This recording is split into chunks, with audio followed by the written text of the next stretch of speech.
नमस्कार दोस्तों, welcome back to our channel. Friends, मैं आप सबका अपने चैनल स्टॉक्स फॉर लाइफ पे बहुत स्वागत करता हूं। Welcome to STFL family.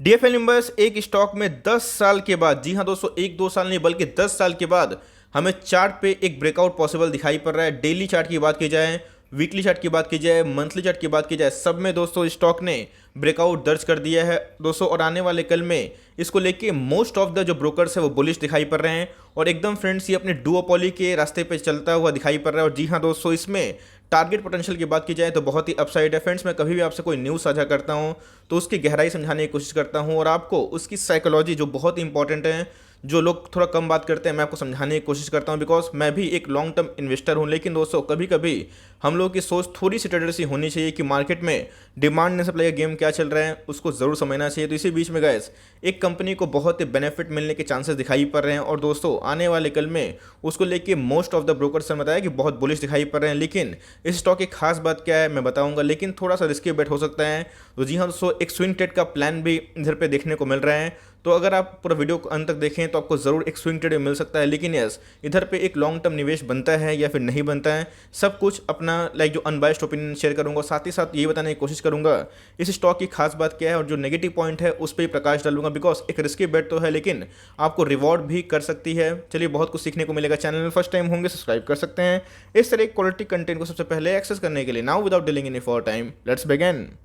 तो 2008 तक इस स्टॉक ने मल्टी बैगर रिटर्न बना के दिए थे। उसके बाद दोस्तों इस स्टॉक में एक कंटिन्यूसली हमें कॉन्सोलेशन देखने को मिला था। आप देख सकते हैं कि फ्रेंड्स ये एक बहुत ही इंपॉर्टेंट लेवल है, आपको ध्यान देना होगा दोस्तों। इधर पे अगर आप देखें तो एकदम दोस्तों जो अपने टॉप को इसने बहुत बार ब्रीच करने की कोशिश की। लेकिन दोस्तों अगर आप देखें लास्ट कुछ ट्रेडिंग वीक की बात की जाए तो इसमें एक ब्रेकआउट देखने को मिल रहे हैं। और दोस्तों कभी भी कोई स्टॉक में ब्रेकआउट देखने को मिलता है तो बहुत ही तेज होता है। लेकिन मैंने क्या बताया है, एक लंबा कॉन्सोलेशन देखने को मिल रहा था, उसके बाद स्टॉक ने ब्रेकआउट दिया। अब फ्रेंड्स, इतना जो लंबा कॉन्सोलेशन होता है इसके पीछे वजह होती है। लेकिन इधर पे एक चीज़ नोटिस करिएगा, स्टॉक दोस्तों एक रेंज बाउंड देखने को मिल रहा था लेकिन फिर भी स्टॉक ने एकदम जो रिटर्न्स है वोडाफोन आइडिया की तरह नहीं दिए। वोडाफोन आइडिया की बात की जाए या फिर कोई भी पेनी स्टॉक्स के बारे में डिस्कस करें, उनका चार्ट एकदम दोस्तों ऐसे देखने को मिल रहा था बिकॉज उनके अंदर बहुत सारे प्रॉब्लम्स है। लेकिन दोस्तों अच्छी बात तो इधर पे ये है कि कॉन्सोलेशन होते हुए भी, इतना चैलेंजेस फेस करने के बावजूद भी इस स्टॉक ने अपने निवेशकों को निराश नहीं किया। यस, वक्त जरूर लगा लेकिन दोस्तों अब की बात की जाए तो फाइनली ये ब्रेकआउट दे रहा है। और इसलिए मैं बोलता हूँ कि जो स्टॉक फंडामेंटली अच्छे होते हैं,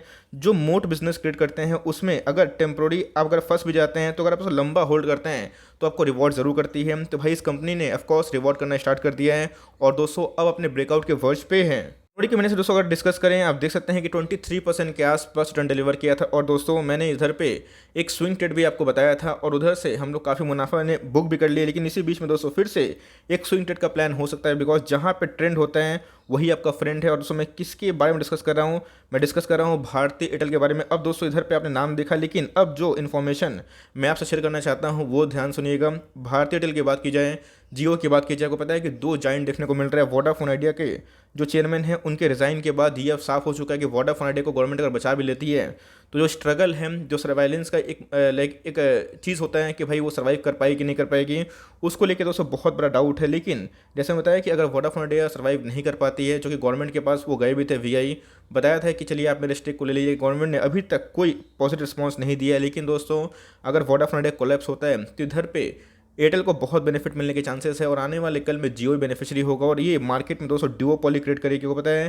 जिस हिसाब से इंटरनेट का डिमांड मार्केट में बूस्ट हुआ है, इससे जितने भी टेलीकॉम ऑपरेटर वाली कंपनियां का फायदा होगा, इनके RPU बढ़ेंगे और साथ ही साथ दोस्तों ये डुओपोली के रास्ते में अपने टैरिफ को भी हाई कर सकते हैं। तो जी हाँ दोस्तों, ये थी ट्रेडर की मानसिकता कि चलो भाई अभी मार्केट में क्या देखने को मिल रहा है। लेकिन अब जो ब्रोकर्स के टारगेट्स को देखेंगे दोस्तों तो बहुत चौंकाने वाले हैं। तो ब्रोकर्स ने क्या बताया है फटाफट चेक कर लेते हैं। सबको अच्छे से याद होगा कि इधर पे मैंने भारतीय एयरटेल को एक स्विंग ट्रेड कॉल दिया था। यस, 3 महीना का एक लंबा टाइम तो ज़रूर लिया था लेकिन हम लोगों ने प्रॉफिट बुक किया। लेकिन अगर आप देखें तो इधर से भी दोस्तों 62% का ये गेन कर सकता है। बिकॉज लाइफ की बात की जाए डिफिकल्ट हो सकती है किसके लिए, वोडाफोन आइडिया के लिए। और मैंने क्या बताया कि मार्केट में जो न्यूज़ आती है उस न्यूज़ का अपडेशन बहुत ही इंपॉर्टेंट होता है और टेक्निकल चार्ट में कंडीशन जो इमर्ज हो रही है वो बहुत इंपॉर्टेंट हो जाता है। क्रेडिट स्विच की बात की जाए तो उनके अकॉर्डिंग अगर आप देखें यहाँ से भी गाइस 60% के ऊपर ये गेन कर सकती हैं।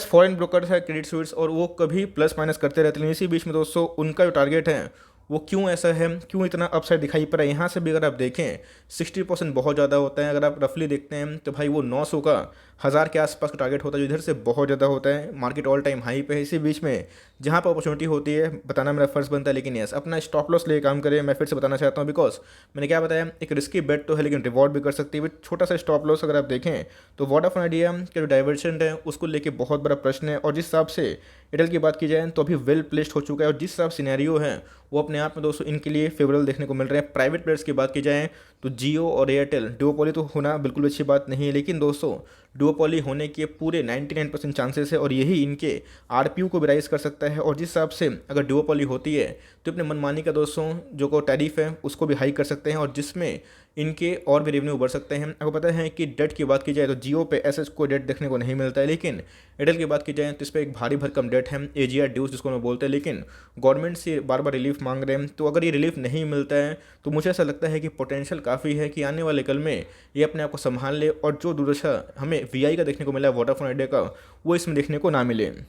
ऑल टाइम हाई पे अगर आप देखें 13 अगस्त के बारे में अगर आप देखें 638 के आसपास इसने अपना फ्रेश हाई लगाया, और दोस्तों 600 का इंपॉर्टेंट लेवल तोड़ना ही अपने आप में ही एक बहुत इंपॉर्टेंट हो जाता है। 2 करोड़ के आसपास शेयर ट्रेड हुए। अगेंस्ट में अगर आप देखें 77 लाख शेयर्स को डीमेट में ले जाया गया, जिसको लेट करते हैं 37% के आसपास। मतलब दोस्तों ऑल टाइम हाई पे भी हमें एक्मुलेशन ठीक ठाक डिसेंट देखने को मिल रही है। तो ये कोई छोटी मोटी कंपनी नहीं है, ऑलमोस्ट 3.5 लाख करोड़ अगर आप देखें दोस्तों तो एक बहुत बड़ी ब्लू चिप है। निफ्टी 50 का भी हिस्सा देखने को मिलता है। 3.5 लाख करोड़ के आसपास की मार्केट कैप है। अगर आप इनके स्टॉक पी देखें तो ऑफकोर्स पिछले कुछ समय से दोस्तों ये कंटिन्यूसली लॉस कर रही थी, लेकिन इनके जो लॉसेस है वो नैरो हो गए हैं। कंपनी थोड़ा सा ही सही लेकिन प्रॉफिट में आ चुकी है, जिसकी वजह से इनके पी आपको अनडिजेबल देखने को मिलेंगे। लेकिन आने वाले कल में जैसे इनके आरपीयू बढ़ेंगे, जैसे इनके प्रॉफिट में इजाफा हो देखने को मिलेगा, उसी हिसाब से दोस्तों आपको पी भी एडजस्टेड देखने को मिल सकता है। रिव्यू के बारे में डिस्कस करें तो फ्रेंड्स इसमें देखिए कोई फायदा है नहीं, बिकॉज जैसे बताया कि कंपनी एक लॉस मेकिंग से एक प्रॉफिट मेकिंग आई। जियो कहने के पहले कंपनी अच्छा खासा मुनाफा करती थी, 11 बिलियन के आसपास कंपनी के सालाना प्रॉफिट होते थे। उसके बाद एजीआर ड्यूज की वजह से इनके प्रॉफिट बहुत डिक्लाइन हुए, लेकिन मैंने क्या बताया उसी की वजह से शेयर प्राइस गिरा। वरना दोस्तों अभी एयरटेल की बात की जाए तो 1500 के ऊपर जरूर देखने को मिल सकता था। बस मैंने आपको बताया कि जो इधर पे अपॉर्चुनिटी है वो मैंने आपसे डिस्कस किया। मैं फिर चार्ट पे जाऊंगा, लेकिन जो थ्रेड है दोस्तों बताना मेरा फर्ज बनता है, बिकॉज मैं अपने चैनल पे कभी भी अच्छा स्टॉक को ही डिस्कस करता हूँ, फालतू स्टॉक को डिस्कस नहीं करता हूँ। अगर आप देखिए तो इनके पास अपने मार्केट कैप के अकॉर्डिंग ठीक ठाक क्या काफ़ी सफिशिएंट रिजर्व सरप्लस देखने को मिलता है। 56,000 करोड़ के आसपास इनके पास रिजर्व है। लेकिन दोस्तों बोरोइंग्स के बारे में डिस्कस करें तो बोरोइंग्स बहुत ही इंपॉर्टेंट रोल प्ले करता है, और कंपनी के ऊपर भारी भरकम डेट है। तो यही दोस्तों एक बहुत ही एक नेगेटिव पॉइंट है जिसको आप कंसिडर कर सकते हैं। इसलिए बताया कि लॉन्ग टर्म अगर आप बेट खेलना चाहते हैं तो भी रणनीति क्या होगी, और शॉर्ट टर्म के लिए अगर आप जानना चाहते हैं तो भी दोस्तों आपका एसएल क्या होना चाहिए। अगर प्रोमोटर होल्डिंग के बारे में डिस्कस करें, आप देख सकते हैं कि पिछले कुछ समय से प्रोमोटर के पास जो भी स्टेक था उन्हें थोड़ा सा अपने स्टेक काटा था, और एफआईएस ने इसके बदले स्टेक को लिया था। लेकिन इधर पे चौंकाने वाली बात यह है कि स्टॉक ने कुछ टर्न बना के नहीं दिया, लेकिन फिर भी दोस्तों एफआईएस ने और डीआईएस ने इसका पीछा नहीं छोड़ा। अगर आप देखें तो एफआईएस ने पिछले कुछ समय से अपने स्टेक को बढ़ाया 17% से 18% के आसपास किया है। ऑल्दो आप देखें तो लास्ट क्वार्टर से थोड़ा सा प्रॉफिट बुकिंग देखने को मिल रहा है, लेकिन डीआईएस के बारे में डिस्कस करें तो उन्होंने थोड़ा स्टेक को बढ़ाया। तो एफआईएस और डीआईएस को मिला के 38% के आसपास होल्डिंग हमें देखने को मिलती है। और बात की जाए पब्लिक की तो भाई मात्र 5% के आसपास है। बस हमें एकदम बह नहीं जाना है भावनाओं में, हमें देखना है कि कंप्लीटली चार्ट पे कंडीशन क्या इमर्ज हो रहा है। दोस्तों ये डे 1 की चार्ट की बात की जाए, आप देख सकते हैं कि एकदम कंटिन्यूअस राइज देखने को मिल रहा है। कोई भी स्टॉक में ब्रेकआउट होता है तो मैं आपको बताता हूँ कि इधर ब्रेकआउट हो गया है, इसको चाहे तो आप ट्रेड कर सकते हैं।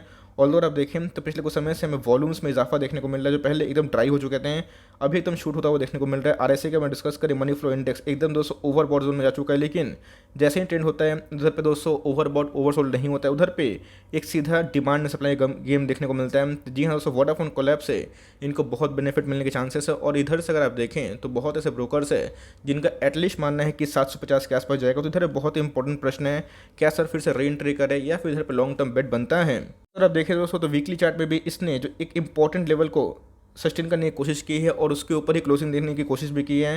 पिछले कुछ समय से अगर आप देखें तो वॉल्यूम्स में वीकली चार्ट में एकदम गजब का उछाल देखने को मिल रहा है। उसके बाद स्टॉक ने अच्छा किया था, और सेम दोस्तों वीकली चार्ट में भी अगर आप देखें तो स्टॉक का जो कंडीशन है ओवर बॉट जोन में जा चुका है। तो मेरे हिसाब से दोस्तों एकदम ध्यान सुनिएगा, अगर इसमें अगर हम निवेश करने का सोचते हैं शॉर्ट टर्म के लिए तो मेरे हिसाब से 590 का स्टॉप लॉस लेके, ध्यान से सुनिएगा दोस्तों, शॉर्ट टर्म वाले के लिए मैं बोल रहा हूँ, 590 का एसएल लेके 620 के आसपास आप चाहें तो एंट्री कर सकते हैं। ये मेरी आपको स्ट्रॉन्ग रिकमेंडेशन होगी, लेकिन बिना एसएल का काम ना करें, बिकॉज रिस्क है तो रिवॉर्ड भी है। रिस्क के बारे में डिस्कस करें तो 40 पॉइंट का दोस्तों इधर पर रिस्क है शॉर्ट टर्म के लिए, लेकिन लॉन्ग टर्म के लिए अगर आप कंपनी पसंद है, आपको लगता है कि डुओपोली के रास्ते पर जा रही है, आपको बेनिफिट मिल सकता है, तो 550 का एक लॉन्ग टर्म एसएल लेके या फिर 560 भी ले सकते हैं, इसको लेके आप लॉन्ग टर्म प्ले कर सकते हैं। ऑफकोर्स स्टॉक मार्केट में अगर कोई मोमेंटम स्टॉक को चूज़ करते हैं जो ट्रेंड पे है, तो उसमें रिस्क तो होता है लेकिन रिवॉर्ड भी होता है, तो यही दोस्तों कमेंट थी। आप चाहें तो उधर पे देख सकते हैं, अपना कॉल ले सकते हैं, लेकिन यस जैसे बताया कि मार्केट में जो न्यूज़ है उसका सेंटीमेंट क्या हो सकता है और उसका इम्पैक्ट क्या होगा, ये देखना और सीखना बहुत इंपॉर्टेंट है। तो गाइस मैंने इसको बहुत बार कवर भी किया था, तो आई होप अपने पैसे बनाए, लेकिन फिर भी जो पैसे बनाने की अपॉर्चुनिटी है वो मैंने बताया, और अपने ऐसे लिए काम करें, यही मेरी आपको एडवाइस हो गया। आई होप मेरे वीडियो आपके लिए हेल्पफुल था। कंटेंट से तो लाइक कर दिएगा, चैनल फर्स्ट टाइम होंगे तो याद से सब्सक्राइब करना भूलिएगा। फर्दर कोई डाउट्स को ड्रॉप कर सकते हैं, कुछ रिव्यू चाहिए उसका नाम ड्रॉप करना भूलिएगा। I would love to make a video on your demand. Guys मिलते हैं जल्दी ही, तब तक के लिए bye. Thanks for listening friends, God bless you all.